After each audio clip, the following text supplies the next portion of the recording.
Hello everyone and welcome back to the Pharmacy Learn channel. So in today's video we are going to discuss a very important topic for industrial pharmacy. The previous one chapter, that is the sterile products. So we are going to discuss about the sterile product manufacturing area. So, sterile products are the pharmaceutical preparations that must be free from the viable organisms because these products are often administered directly into sensitive parts of the body.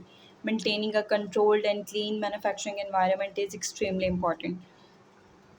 So, a sterile, first let's talk about the facility. A sterile product manufacturing facility is especially designed to minimize the risk of contamination. The area is divided into different zones according to the level of the cleanliness required.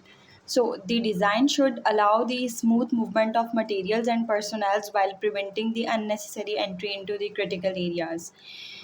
The design should allow the proper movement of the personnel, materials and equipments, like the unnecessary movement को avoid किया जा सकता है. So the walls, floors और ceilings की surfaces को ideally smooth रखा जाता है, non shedding और easy to clean and disinfectant होना चाहिए वो surface. सो ऐसी सर्फेसेस होनी चाहिए जहाँ डस्ट या माइक्रो ऑर्गेनिजम्स इजीली ऑक्यूमुलेट ना कर सकें. तो सिंपल वर्ड्स में ये कि स्टेराइल मैन्युफैक्चरिंग फैसिलिटी का बेसिक पर्पस ये है कि प्रोडक्ट को कंटामिनेशन से प्रोटेक्ट करना और कंट्रोल मैन्युफैक्चरिंग एनवायरनमेंट प्रोवाइड करना. So we move towards the environmental control. Environmental control का मतलब ये है कि मैन्युफैक्चरिंग एनवायरनमेंट को सूटेबल और कंट्रोल्ड कंडीशंस में मेंटेन रखना ताकि कंटामिनेशन का रिस्क कम से कम हो. सो इसमें सेवरल इंपॉर्टेंट पैरामीटर्स इंक्लूड होते हैं जैसे कि temperature, humidity and the airborne particles, micro organisms और प्रेशर डिफरेंसेस. फॉर एग्जांपल, अगर टेम्परेचर या ह्यूमिडिटी अप्रोप्रिएट लिमिट्स में मेंटेन ना हो तो मैन्युफैक्चरिंग एनवायरनमेंट और प्रोसेस दोनों इफेक्ट हो सकते हैं. Similarly, pressure difference between the different areas helps control the direction of the airflow and reduces the possibility of the contaminated air entering into the cleaner areas. So, airborne particles और microorganisms को भी regularly monitor किया जाता है. Remember the environmental control का main objective ये है कि कंटामिनेशन को मिनिमाइज करना और क्लीन कंडीशंस को मेंटेन रखना. So that is the environmental control. Next we move towards the traffic control. Traffic control का मतलब है फैसिलिटी के अंदर पर्सनल्स और मटेरियल्स की मूवमेंट को प्रॉपरली कंट्रोल करना. स्टेराइल मैन्युफैक्चरिंग एरिया में अननेसेसरी मूवमेंट बिल्कुल अवॉइड करनी चाहिए, स्पेशली क्रिटिकल एरियाज़ में तो बहुत ज़्यादा. तो ऐसा क्यों है? बिकॉज द अननेसेसरी मूवमेंट से पार्टिकल्स जनरेट होते हैं और कंटामिनेशन का रिस्क इंक्रीज़ हो जाता है. पर्सनल्स को जो है वो डेजिग्नेटेड रूट्स फॉलो करने चाहिए और मटेरियल्स को भी अप्रोप्रिएट प्रोसीजर्स के अकॉर्डिंग ट्रांसफ़र किया जाना चाहिए क्रिटिकल कंट्रोल एरियाज़ के अंदर. सो सिंपल कॉन्सेप्ट को याद रखें स्टूडेंट्स, वो ये कि controlled movement means the better contamination control. So traffic control is very necessary. Next we move towards the housekeeping. Housekeeping का मतलब सिर्फ रूम को क्लीन दिखाना नहीं होता, इसका मतलब ये है कि मैन्युफैक्चरिंग एरिया को प्रॉपरली क्लीन, ऑर्गेनाइज्ड और हाइजेनिक कंडीशंस में मेंटेन रखना होता है. फ्लोर्स, वॉल्स, सीलिंग्स, इक्विपमेंट्स और वर्किंग सरफेसेस को जो है वो अप्रूव्ड क्लीनिंग मैन्युफैक्चरर्स के अकॉर्डिंग क्लीन किया जाता है. अननेसेसरी मटेरियल्स को क्लीन रूम में स्टोर नहीं करना चाहिए और वेस्ट को भी प्रॉपरली रिमूव करना ज़रूरी है. So good housekeeping contamination के पोटेंशियल सोर्सेज को रिड्यूस करती है. सो एक इम्पॉर्टेंट बात, clean and organise surroundings help maintain a controlled manufacturing environment. Next है हमारे पास सरफेस डिसइंफेक्शन. स्टेराइल मैन्युफैक्चरिंग में सरफेसेस पर माइक्रो ऑर्गेनिजम्स का कंट्रोल बहुत इंपॉर्टेंट है.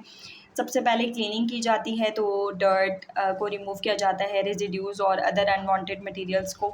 उसके बाद अप्रोप्रिएट डिसइंफेक्टेंट यूज़ किया जाता है to reduce the micro organisms on surfaces. Disinfectant का concentration, contact time, application method और फ्रीक्वेंसी अप्रूव्ड प्रोसीजर के अकॉर्डिंग होना चाहिए. सो यहाँ एक इम्पॉर्टेंट बात याद रखें, वो ये कि cleaning removes the dirt and residues while the disinfection helps reduce the micro organisms. दोनों कंटामिनेशन कंट्रोल प्रोसेस के इम्पॉर्टेंट पार्ट्स हैं. अब आते हैं एयर कंट्रोल पर, जो स्टेराइल मैन्युफैक्चरिंग का one of the most important aspect है. एक मेजर पोटेंशियल सोर्स हो सकती है पार्टिकल्स और माइक्रो ऑर्गेनिजम्स की। तो इसलिए कंट्रोल मैन्युफैक्चरिंग एरियाज़ में एयर को प्रॉपरली फ़िल्टर और मैनेज किया जाता है।